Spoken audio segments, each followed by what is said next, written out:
Welcome to the Raydar dashboard. Click the OKX icon and then the Connect button. First, enter a name for your account in the Account Name field. For example, you can type OKX account.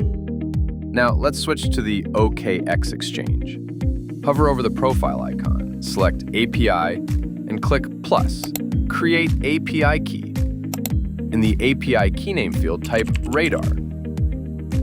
Under permissions, make sure only read is selected. Set a secure passphrase in the field below. Confirm it and complete the security verification. Now for the matching process. Copy the API key from OKX and paste it into the designated field on Raydar. Next, go back to OKX, copy the secret key, and paste it into its field on Raydar. Finally, enter the passphrase you created on OKX into the password field on Raydar. Accept the privacy agreement and hit Connect.